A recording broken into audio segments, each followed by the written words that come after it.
नमस्कार साथियों, मैं हूं आपका मित्र और आपका मेंटर आलोक कुमार श्रीवास्तव।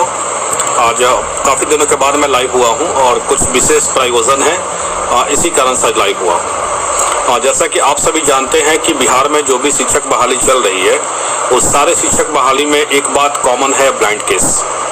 यानी जब तक ये ब्लाइंड केस का मामला सॉल्व नहीं होगा, बिहार में कोई भी शिक्षक बहाली संपन्न नहीं होने जा रही है। और ब्लाइंड केस जो है वो पूरी तरह से उलझा हुआ केस है और जिसको जब तक सरकार के द्वारा खुद मेंशन नहीं कराया जाएगा तब तक इसकी सुनवाई भी संभव नहीं है। तो इसी प्रयास के लिए हम लोगों ने आपसे एक आह्वान किया है, ट्विटर कैंपेनिंग और मीडिया में बातों को प्रमुखता से रखना, जिसके लिए कभी कभी मैं जाता भी हूँ, न्यूज़ वगैरह पे तो रख ही देता हूँ, हाईलाइट हो ही जाता है मुद्दा।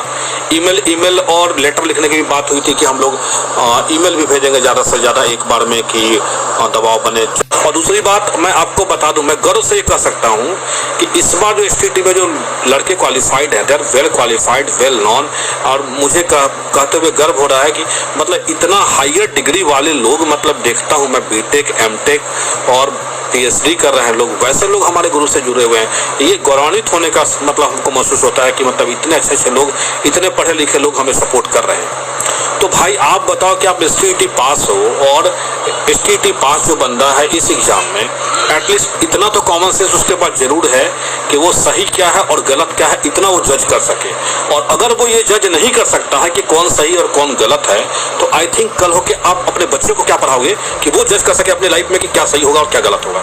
तो मेरे समझ से सारे STT पास अभ्यर्थी अच्छी तरह से वाकिफ हैं कौन क्या करता है और क्या नहीं करता है। खैर मैं जवाब दूंगा उसका, पहले मैं बता दूं क्या क्या उस दिन प्रपोजल आया था। सबसे पहला प्रपोजल था कैबिनेट। देखिए कैबिनेट की बात हुई थी तो मैंने कैबिनेट के बारे में कहा था, लेकिन कैबिनेट में होता क्या है कि पार्टी नॉन आपको होना चाहिए, क्योंकि कौन कौन पार्टी केस किया हुआ पता नहीं आपको। और एक उसके लिए कैबिनेट फाइल करेंगे, सब पार्टी को नोटिस देना पड़ता है कि जब तक हमारे पास सुना नहीं जाए तब तक कोई डिसीजन उसमें ना दिया जाए। तो सारे पार्टी को नोटिस सर्व करना पड़ता, जो पॉसिबल नहीं था, इस कारण से कैबिनेट फाइल नहीं हुआ। रीट के बारे में रीट किया जाएगा, हम लोग पास कर गए हैं तो प्रोसेस गवर्नमेंट ने स्टार्ट किया है, उसको पूरा करें। तो मैंने बताया कि STT पास कर जाना सिर्फ आपको जॉब की गारंटी नहीं दे सकता है, इसलिए ये भी रास्ता थोड़ा सा डिफिकल्ट है केस के मामले में। तीसरा आया था सुझाव PIL का, इस पे मेरी भी सहमति थी, सब लोग की सहमति थी कि PIL में हो सकता है कि कुछ हमारे फेवर में जाए। ऐसे एक बार बता देता हूँ आपको, STT और TET पास कर जाना सिर्फ आपको जॉब की गारंटी नहीं है, और ना ही कोई कोर्ट या कोई ट्रिब्यूनल को राइट है। ऐसा सुप्रीम कोर्ट का जजमेंट भी है इस तरह का कि गवर्नमेंट का एक मतलब ये गवर्नमेंट के ऊपर डिपेंड करता है कि वो अपने वैकेंसीज को फिल करना चाहती है या वैकेंसी को खाली रखना चाहती है। ये गवर्नमेंट का एक विशेषाधिकार है जिसमें कोर्ट कुछ लिमिट तक वो इंटरवेन कर सकता है। कोर्ट का लिमिटेशन बना हुआ है, उससे ज़्यादा वो नहीं जा सकता है। तो PIL के बारे में हुआ था कि जनहित याचिका की, चूंकि बहुत सारे हाई स्कूल का न्यूज़ पढ़ते होंगे कि कोई टीचर नहीं है और बच्चे मैट्रिक की परीक्षा पास कर गए, कोई टीचर नहीं है बच्चे +2 का परीक्षा पास कर गए। तो उन सारे स्कूलों के अगर गार्जियन या पेरेंट्स मिल जाए, जैसा न्यूज छपता है पेपर में, अगर वो लोग को अगर हम लोग कहीं से कन्विंस कर पाए 2-4 लोगों को, अगर उन लोग के थोड़ा अगर हम PIL करवा दे कि स्कूल में कोई व्यवस्था नहीं है टीचरों की, तो हो सकता है कि कोर्ट हम लोग के फेवर में जाए। हो सकता है, इट्स नॉट अ श्योर, कभी मैं कंफर्म नहीं कर रहा हूँ, जो हो सकता है पॉसिबिलिटी है कि हमारे फेवर में आ जाए।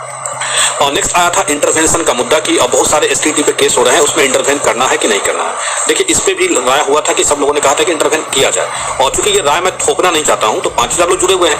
कुछ लोगों ने जो दुष्प्रचार किया है मेरे बारे में, तो भाई 5000 लोग जो STT क्वालिफाइड मेरे साथ जुड़े हुए हैं, वो आपसे बेहतर नॉलेज जरूर रखते हैं हर मामले में, और वो खुद डिसाइड करेंगे कि केस में क्या करना है और क्या नहीं करना है। I am not alone decide, मतलब अलोनली मैं केवल डिसाइड करने नहीं जा रहा हूँ अकेले, सारे लोग मिलकर डिसाइड करेंगे। वोटिंग होगी, अगर सब लोग कहेंगे कि हाँ केस में इंटरवेन करना है तो किया जाएगा, अगर सब लोग कह देंगे केस में इंटरवेन नहीं करना है तो नहीं किया जाएगा। ये डिसाइड जो पास कैंडिडेट हैं, they are well qualified and well known, वो अच्छी तरह से समझ रहे हैं क्या सही और क्या गलत है, तो वो लोग डिसाइड करेंगे। कोई भर्ती फंसाओ गैंग का सरगना आएगा यूट्यूब पे डिसाइड करने के लिए, वो नहीं कर सकता है। वो डिसाइड करने के लिए हमारे PhD और डॉक्टरेट लोग बैठे हुए हैं, एडमिन टीम से लेकर सारे ग्रुप में। हिंदी ग्रुप में देखता हूँ ऐसा लोग डिस्कशन करता है, हिंदी के ग्रुप में बहुत अच्छा लगता है कि मतलब इतने पढ़े लिखे लोग हैं, अच्छी बातों पर डिस्कशन कर रहे हैं, कुछ पढ़ाई के संदर्भ में बात कर रहे हैं, तो मुझे अच्छा लगता है कि बहुत अच्छी और लॉट है इस बार जुड़ी हुई हम लोगों के साथ में। तो जो इंटरवेंशन के बारे में भी मैं स्पष्ट कर देता हूं कि कुछ केसेस अगर इसमें इंटरवेन करना होगा तो ये सब लोग मिलकर डिसाइड करेंगे करना होगा कि नहीं करना होगा। हो सकता है कुछ केसेस मैं खुद से डिसाइड कर लूं, और क्योंकि मैंने पहले भी केस लड़ा है, आपने देखा ही होगा, कोई साथ दे या ना दे मुझे कोई फर्क नहीं पड़ने वाला। जो लोग ये समझ रहे हैं कि अगर आलोक कुमार को दुष्प्रचारित कर लेंगे, क्योंकि उनको पता है कि यही इन लोग को लीड कर रहा है, पहले इनको टारगेट करो आलोक श्रीवास्तव को, आलोक श्रीवास्तव डाउन हो जाएगा, सब डाउन हो जाएंगे। तो भाई मैं बता देता हूं कि एलॉन डिसाइड कभी कभी मुझे करना पड़ता है, और वो मैं करूंगा भी। इसमें जनरली तो मैं हर मुद्दों पे वोटिंग होगी, लेकिन जब कुछ ऐसा इशू आएगा, जब मुझे लगेगा कि नहीं मुझे डिसाइड करना खुद से है। अब STT का जो केस हुआ था सिलेबस पे, उसमें आप लोगों ने देखा था क्या हुआ था। लेकिन हम लोग इंटरवेन किए और जब कोर्ट ने हमारा पक्ष जाना तो ऑब्वियस है कि स्टूडेंट के फेवर में जाना शुरू हो गया। तो उसमें भी हम लोगों ने किसी से पूछा नहीं था। 15 लोग बने थे इंटरवेनर में, पिटिशनर। 15 लोगों में कितने लोगों ने पैसा दिया था पता कर दीजिएगा। जो लोग आज मुझे तरह तरह की संज्ञा देते हैं उनका मैं एक एक परत खोल रहा हूं अभी। पहले मैं अपनी बातें कर लूं उसके बाद। तो इंटरवेंशन करना है या नहीं करना है ये डिसाइड हमारी एसटीटी वर्किंग कमेटी के लोग करेंगे। आप लोग नहीं करिएगा जो यूट्यूब पे बैठ के यूट्यूब चैनल पे अपना अपना वीडियो बना के डालते रहते हैं। आपके भरोसे एसटीटी वर्किंग कमेटी खड़ी नहीं हुई है और आपके भरोसे हम केस नहीं लड़े हैं।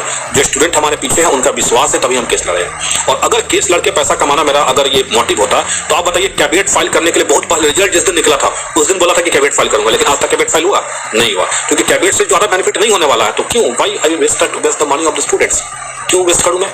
मुझे पता है कि किस केस से बेनिफिट होगा, किससे नहीं होगा, किस केस में इंटरवेन करना मेरे लिए बहुत जरूरी है, किस पे करना भी नहीं भी हो सकता है। तो ये डिसाइड हम लोग सब लोग करेंगे। सब लोग पढ़े लिखे लोग हैं, एसटीटी पास हैं। आप जज कर सकते हैं पीपल को कि कौन अच्छा है कौन बुरा है। अगर आप नहीं जज कर सकते हैं तो फिर आप बच्चों को क्या सिखाओगे कि बच्चे कैसे जज करेंगे? जब आप खुद पढ़े लिखे एसटीटी क्वालिफाइड ऑनलाइन एग्जाम देके, बिहार में आज तक ऑनलाइन एग्जाम नहीं हुआ था, आज ऑनलाइन एग्जाम देके क्वालिफाइड करके आप आए हुए हो, तो आप जज तो इतना कर सकते हो ना कौन सही है कौन गलत है, कौन आज तक बहाली के लिए काम किया है, बहाली के भर्ती की दिशा में पॉजिटिवली वर्क किया है, और किस आदमी ने आज तक भर्ती फंसाने के लिए केवल काम किया। इतना तो सबको पता है ही ना, कम से कम एटलीस्ट इतना तो जानकारी सब लोग को तो है। और अगर नहीं है तो ऑब्वियस है, ठीक है, आप डिसाइड कर सकते हैं। लोकतंत्र है, सब को अपने सोचने का समझने का अधिकार है। आप निर्णय लीजिए और जो भी एसटीटी वर्किंग कमेटी के जो पास स्टूडेंट होंगे वो जो निर्णय लेंगे वही निर्णय माना जाएगा। स्टार्टिंग जब भी मैंने किया था अकेले ही किया था, और जिनको लगा वो साथ आए। आज लोगों का ट्रस्ट है, अगर उनको लगता है कि हाँ आलोक श्रीवास्तव पॉजिटिवली है और पॉजिटिव काम कर सकता है तो मेरे साथ खड़े हैं लोग। और जिनको लगता है कि हाँ नेगेटिव आदमी है, नहीं कुछ कर सकता है, और वो साथ नहीं रहे, कोई दिक्कत नहीं है। मुझे कोई फर्क नहीं पड़ने वाला। मैंने पहले ही बोला था कि 25,499 में 254 लोग खड़े हो जाएंगे वही काफी है। 254 छोड़ दीजिए, 254 में से 4 आगे से पीछे से हटा दीजिए, 25 लोग खड़े हो जाए साथ में, उतना ही काफी है। बाकी लोग कोई साथ में आए तो भी सही, नहीं आए तो भी सही। तो बार बार ये मेरे ऊपर ब्लेम लगाना, यूट्यूब चला चला कर मेरे बारे में दुष्प्रचार करना, ये उनका फ्रस्ट्रेशन है और कुछ नहीं। लोग दुष्प्रचारित कर रहे हैं, उसके ऊपर ध्यान नहीं देना है। अपना जो लक्ष्य है उसकी तरफ फोकस करना है, और मैंने अपना लक्ष्य फोकस कर लिया है कि मुझे क्या करना है। जिन लोगों को कोई सुझाव या जो भी कमेंट करना होगा कमेंट करिएगा, उसके ऊपर हम लोग अमल करेंगे। और भी क्या आपके सुझाव है जिसके ऊपर हम लोग को काम करना है। धन्यवाद।